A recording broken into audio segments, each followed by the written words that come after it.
सभी दोस्तों को मेरा नमस्कार। मैं अंकित उर्ती आपका स्वागत करता हूं एग्जाम वे पे। तो जैसा आपको पता ही है दोस्तों कि हमारा यूके पीएससी आरओ एरो का एसआई का और अपर लोअर के नोटिफिकेशन आने वाले हैं। और जो आज नोटिफिकेशन आएगा भाई वो आएगा अधिशासी अधिकारी का, है ना। एग्जीक्यूटिव ऑफिसर का आज फॉर्म आएगा 28 अगस्त को, और इसकी डेट लगभग कब तक है, 18 सितंबर तक। और एग्ज़ाम की डेट शायद 28 या 18 नवंबर कुछ। तो देखेंगे उस नोटिफिकेशन को, जब वो आ जाएगा उसके बाद में हम देखेंगे कि क्या क्या उसमें चेंजेस हुए हैं, क्या क्या आ रहा है। पर जो ये आर ओ एस आई अपर और लोअर है, इसमें आप लोगों को पता है कि आपकी क्या आने वाली है, मैथ्स आने वाली है। परसेंटेज मैं आप लोगों को कंप्लीट करा चुका हूँ, उसके प्रैक्टिस सेट मैंने आप लोगों को करवाए हैं, और साथ ही साथ उसकी पीडीएफ आप लोगों को टेलीग्राम की जो हमारा ग्रुप है उसमें दे दिया है। ठीक है।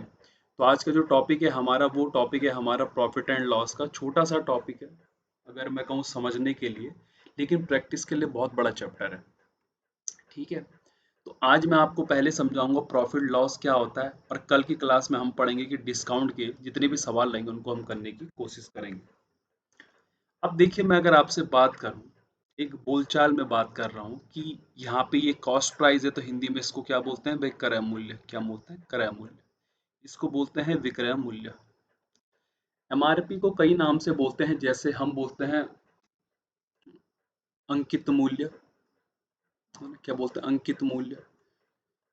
और साथ ही साथ क्या बोलते हैं, सूची मूल्य भी। क्या बोलते हो? सूची मूल्य।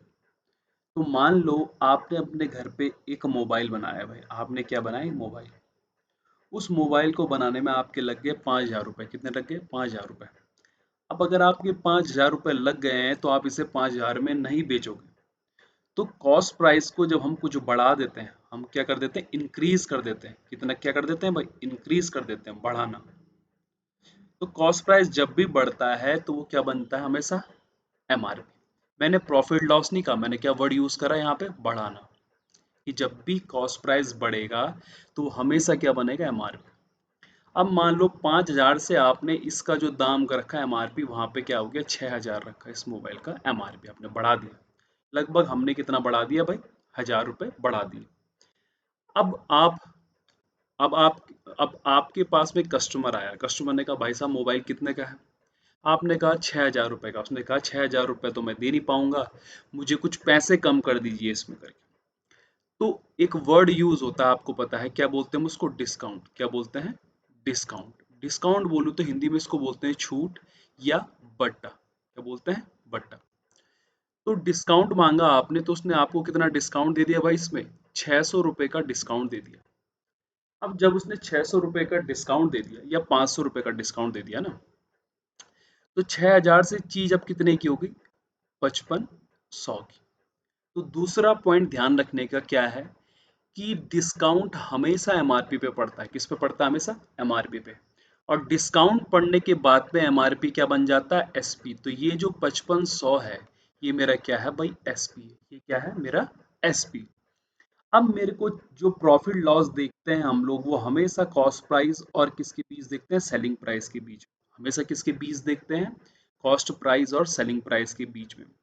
और जो भी मुझे प्रॉफिट लॉस होता है, उसकी जो बेस वैल्यू होती है, उसकी जो बेस वैल्यू होती है वो कौन होती है भाई? सीपी।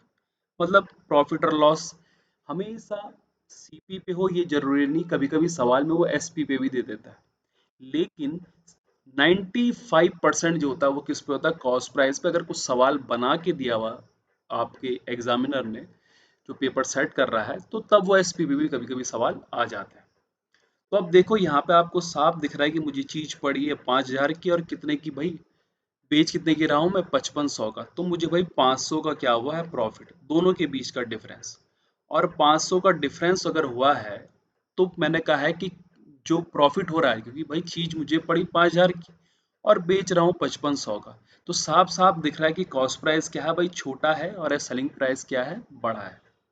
तो 500 का प्रॉफिट हो रहा। और अभी मैंने कहा कि प्रॉफिट लॉस के लिए जो बेस वैल्यू होती है वो हमेशा कौन होगी भाई? सीपी। और सीपी कितना है भाई? 5,000 और इंटू 100। ये कट गए यहाँ से, और यहाँ से ये कट जाएगा, कितना आ जाएगा आपका? 10%। इसका मतलब आपको 10% का क्या? प्रॉफिट। मैं फिर से बात दोहरा रहा हूँ, कॉस्ट प्राइस जब भी बढ़ता है, इंक्रीज होता है, तो वो क्या बनता है? एमआरपी। क्या बनता है? एमआरपी। डिस्काउंट हमेशा किस पे पड़ता है? एमआरपी पे। डिस्काउंट पड़ने के बाद पे एमआरपी क्या बन जाता है भाई, सेलिंग प्राइस। क्या बन जाता है, सेलिंग प्राइस। और प्रॉफिट लॉस किसके बीच देखा जाता है, 5,000 और किसके बीच में भाई, 5500 के बीच में देखा जाता है, सीपी और एसपी के बीच में। तो आपकी जेब से पैसे लगे कम और आपको मिले ज्यादा, तो आपको कितने का हुआ भाई, प्रॉफिट हुआ। लेकिन कितने का प्रॉफिट हुआ, इन दोनों के बीच का क्या देखोगे आप, डिफरेंस, सीपी और एसपी के बीच का। तो मुझे 500 का प्रॉफिट हो रहा था, सीपी मेरा 5,000 है, इंटू 100 करूंगा, कितना आ गया, 10% का प्रॉफिट। और यही गोल्डन रूल है प्रॉफिट लॉस और डिस्काउंट का। अगर आपको ये रूल नहीं पता है तो आप लोग ना शॉर्टकट ढूंढ पाओगे, ना कैलकुलेशन कर पाओगे, बल्कि आप में से कई लोग जो होंगे, अगर मैं डिस्काउंट बोलूँ तो कई लोग एसपी पे लगा देंगे, कोई लोग सीपी पे लगा देंगे, लेकिन डिस्काउंट हमेशा किस पे पड़ता है भाई, एमआरपी पे। प्रॉफिट लॉस हमेशा सीपी पे पड़ता है, लेकिन कुछ सवाल ऐसे बनाए जाते हैं जहां पे कि क्या एसपी पे भी पड़ता है। उसका भी सॉल्यूशन होता है, वो सवाल भी मैं आप लोगों को करवाऊंगा। और प्रॉफिट लॉस हमेशा किसके बीच देखा जाएगा जाएगा भाई, सीपी और एसपी के बीच में। अब कुछ सवाल हैं, उन सवाल को देखिए, सॉल्यूशन समझिए, क्योंकि आज जो मैं आपको ये समझा रहा हूँ कि आखिर प्रॉफिट लॉस होता क्या है, कल हम लोग क्या करेंगे भाई, डिस्काउंट करेंगे। तो आपके सामने देखो, ये दो सवाल दिए गए हैं। एक सवाल में उसने मुझे सीपी दिया है और प्रॉफिट परसेंटेज दिया, और मुझे क्या निकालना है, एसपी, मतलब विक्रय मूल्य निकालना है मुझे। दूसरे में भाई एसपी दिया है और प्रॉफिट परसेंटेज 25% दिया, और क्या निकालना है, यहाँ पे सीपी होना चाहिए था, यहाँ पे क्या होगा, सीपी। ठीक है। अब देखिए, मैं इसके फॉर्मूले यहाँ पे लिख देता हूँ। दो फॉर्मूले आप लोगों को ध्यान रखने हैं, CP into 100 plus minus profit loss. Profit होगा तो 100 से जुड़ जाएगा, और बाई कितना भाई, 100। वैसे मैं चाहता हूँ कि आप लोग परसेंटेज में फॉर्मूलों का यूज ना करें, मतलब प्रॉफिट लॉस में, पर अगर फिर भी आप करते हैं तो ये आपके ऊपर डिपेंड करता है कि आप लोग कैसे कर रहे हैं। पर मैं आपको सारे मेथड इसमें सिखाने की कोशिश करूँ। तो पहला सवाल देखिए, आपके पास में क्या दिया हुआ है, देखो सीपी वाला ये सवाल दिया है। अब मेरी बात ध्यान से समझना, देखो पहला मेथड जो कि क्या सिखा रहा हूँ आपको, बेसिक मेथड। भाई 2000 मेरा क्या, इस फॉर्मूले का यूज कर रहा हूँ, मुझे क्या निकालना है भाई, एसपी निकालना है। सीपी मुझे 2000 दिया है, और यहाँ पे देखो प्रॉफिट हो रहा है तो 100%। देखो सीपी जो होता है वो हमेशा 100% होता है, इसीलिए कभी भी आपको ये दिखेगा जब आपको प्रॉफिट परसेंटेज दिया रहेगा तो 125/100 लिखा जाता है। तो यहाँ पे ध्यान से देखना, फॉर्मूला रटा नहीं जाता, उसकी कुछ भाई कंडीशन है, ताकि वो फॉर्मूला ऐसा लिखा गया। कंडीशन क्या है कि जो ये 2000 है सीपी, ये हमेशा क्या होता है, 100% बेस वैल्यू होता है। ये 125 इसलिए लिखा क्योंकि 100 में कितना बढ़ गया भाई, 25%। जब प्रॉफिट होगा तो वो अपनी बेस वैल्यू से क्या जाएगा, आगे, और लॉस होगा तो वो अपनी बेस वैल्यू से क्या आएगा, पीछे। तो यहाँ पे अगर आप कैलकुलेशन करोगे तो ये कट के कितना आ जाएगा भाई, 125 दूनी कितना आ जाएगा, 250, मतलब 2500 आपका क्या आ गया, सेलिंग प्राइस आ गया। लेकिन क्या हम बिना फॉर्मूले के भी कर सकते हैं, बिल्कुल कर सकते हैं। 2000 अगर मेरे पास में ये दिया हुआ है, और आपको पता है मैंने आपको एबीए का मेथड बताया है, तो 25% प्रॉफिट का मतलब होता है, 25% का मतलब हुआ भाई प्लस का भाई कितना, 1/4, 25/100। 1/4 इसका करोगे तो कितना आएगा भाई, 500। 500 इसमें जुड़ के ये 2500 बन गया, इसका मतलब ये क्या है, एसपी। आपको कोई कैलकुलेशन करने की जरूरत ही नहीं है। ठीक है। अब देखिए, अब अगले वाले सवाल में आ जाओ। इस पे भी मैं देखो फॉर्मूले का यूज कर रहा हूँ, ताकि आप लोगों को कोई भी समस्या ना हो। समस्या इन द सेंस, क्योंकि जो उत्तराखंड के हमारे विद्यार्थी होते हैं उसमें मैथ्स आती नहीं है, पर अचानक से आपको आर ओ मैथ्स आई, और अब अपर लोअर में तो पहले से ही मैथ्स आती है, उसमें तो देखने को जब मिलती है तो कोई कर नहीं पाता है। तो उसी बिहाफ में मैंने ये पूरे के पूरे टॉपिक समझाए हैं कि जो लोग मैथ्स के बैकग्राउंड से नहीं आते हैं वो भी सवालों को आसानी से कर सकें। ठीक है। अब देखो फॉर्मूले का अगर यूज करूं तो ये भाई 2000 दिया है, प्रॉफिट कितना दिया हुआ है मुझे भाई, मुझे सीपी निकालना है। प्रॉफिट कितने का रखा, 25 का, फिर से कितना भाई, 125/100। 25 पंजे 25 चक्को 4, 5 से कटेगा ये 400 बार, ये इधर जाएगा तो सीपी कितना आ गया भाई, 1600। लेकिन अगर मैंने आपको ए बी ए बता रखा तो आपको पता है कि आपको क्या निकालना है, सीपी निकालना है। 25% प्रॉफिट के बाद में आपका कितना हो जा रहा है, 2000। तो देखो अगर यहाँ पे प्रॉफिट हो रहा तो इसका मतलब प्लस का कितना भाई, 1/4। अब वापिस आना तो घटाना पड़ेगा ना, वापिस आ रहे हैं तो घटाना पड़ेगा। तो अगर यहाँ प्लस है तो यहाँ माइनस होगा। और प्लस क्यों लिख रहा हूँ, क्योंकि यहाँ पे क्या हो रहा है, प्रॉफिट। अगर लॉस होता तो यहाँ पे क्या लिख देता, इस साइन को क्या कर देता, माइनस कर देता। तो ये माइनस रहेगा, ऊपर एक का एक ही रहने देना, 4 प्लस एक कितना भाई, 5। अगर -1/4 है तो ये ऊपर एक का एक रहेगा, लेकिन 4 माइनस एक कितना बन जाएगा, 3 बन जाएगा। 1/5 2000 का कितना होता है भाई, 400। 400 घटाओगे कितना आ जाएगा आपके पास में, 1600 आपका आंसर आ जाएगा। सवालों की जो प्रैक्टिस होगी वहां आपको बहुत अच्छे से इन चीजों को, बारीकियों को समझाया जाएगा। अभी मैं उन लोगों के लिए ये टॉपिक स्टार्ट कर रहा हूँ जो लोग मैथ्स के बैकग्राउंड से नहीं आते हैं, जिनको समस्या होती है। जिनको आता होगा वो आसानी से कर सकते हैं। और ये जो मेथड है शायद ईबीए, इसमें आप यूज नहीं करते होंगे, पर ये बहुत यूजफुल होता है हमारा प्रॉफिट लॉस। अगला सवाल देखो, सीपी मुझे दिया गया है भाई 2000, और एसपी दिया है मुझे कितना भाई, 2400। आपको साफ साफ दिख रहा है कि सीपी जो है लेस देन है किससे भाई, एसपी से। इसका मतलब मुझे क्या होगा, प्रॉफिट होगा। मुझे क्या होगा, प्रॉफिट। अब कितने का प्रॉफिट हो रहा है, 400 का। कितने का हो रहा है, 400। और किस पे हो रहा है, हमेशा बेस वैल्यू कौन होगा, सीपी, क्योंकि प्रॉफिट लॉस हमेशा किस पे होता है, सीपी पे। और इंटू 100 करूंगा तो ये कटेगा यहाँ से, तो कितना आ जाएगा मेरे पास में यहाँ पे, 20%। लेकिन इस वाले सवाल में देखो, मुझे सीपी कितना दिया गया है, 2000, और एसपी कितना दिया गया है भाई, 70-60। तो इस वाले में आपको क्या दिख रहा है, आपको साफ साफ दिख रहा है कि जो एसपी है वो छोटा है किससे भाई, सीपी से। इसका मतलब यहाँ पे मुझे क्या होगा, लॉस होगा। क्यों, आपको ये पता होना चाहिए कि प्रॉफिट जो होता है मेरे पास में, जो प्रॉफिट होता है वो होता है selling price minus cost price. और लॉस जो होता है वो होता है कॉस्ट प्राइस माइनस का सेलिंग प्राइस। ठीक है, ये चीज हमेशा ध्यान रखना। और साथ ही साथ सेलिंग प्राइस कब बनता है, जब कॉस्ट प्राइस पे प्रॉफिट या लॉस घट या बढ़ जाता है। मतलब लॉस होगा तो घट जाएगा, और प्रॉफिट होगा तो जुड़ जाएगा। तो साफ साफ दिख रहा है यहाँ पे कि कितने का लॉस हो रहा है भाई, मुझे 260 240 का। और 240 का जो लॉस हो रहा है वो किस पे होगा भाई, हमेशा किस पे होगा, प्रॉफिट लॉस, सीपी पे होगा। और इन टू कितना आ गया, 100। इस जीरो से जीरो, इस जीरो से ये जीरो, कितना आ जाएगा मेरे पास में, 12% का मुझे क्या हो रहा है भाई, लॉस हो रहा है।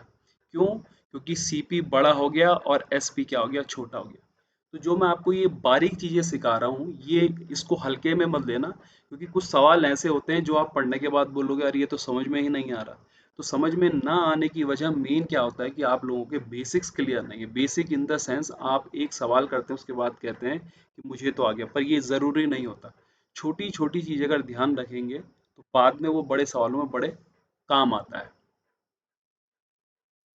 अगला देखो, ये दोनों सवाल मैंने आपके सामने लिखे हैं, और यहाँ पे मैं आप लोगों को बताने वाला हूँ रेशियो मेथड। क्या बताने वाला हूँ, रेशियो मेथड, जो मैंने आपको परसेंटेज में भी बताया है।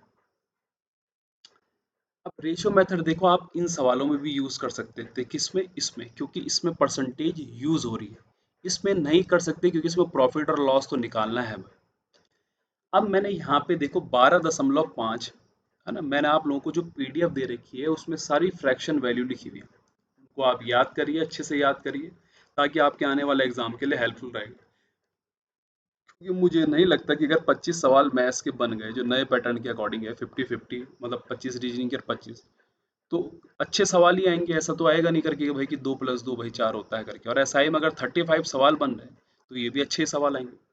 तो इन चीज़ों को समझिए, फ्रैक्शन वैल्यू पे बहुत सवाल बनते हैं, बैंकिंग से रिलेटेड, एसएससी से रिलेटेड, या आप सीडीएस का पेपर उठा ले, एफकैट का उठा ले। तो ये याद कर लीजिए आप, आपको मैंने ये पीडीएफ जो है टेलीग्राम पे दी। 12.5 का मतलब हुआ दोस्तों 1/8, 1/8। और 33.33 का मतलब हुआ 1/3। अब ध्यान से देखना, प्रॉफिट और लॉस हमेशा किस पे होता है, सीपी पे।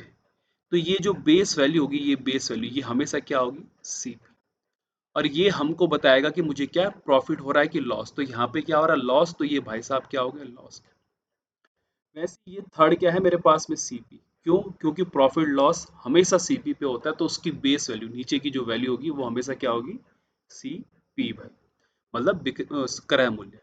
ऊपर वाला बताएगा कितने का प्रॉफिट हो रहा है, तो कितने का प्रॉफिट हो रहा है भाई, 1।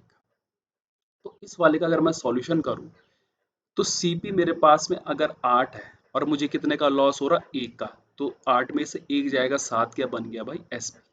इस 7 की वैल्यू मुझे 2800 दे रखी है, तो 1 की वैल्यू कितनी हो गई 400। 1 की वैल्यू अगर 400 हुई, 8 की कितनी हो जाएगी भाई 3200। और 3200 ही आपका क्या है भाई आंसर है।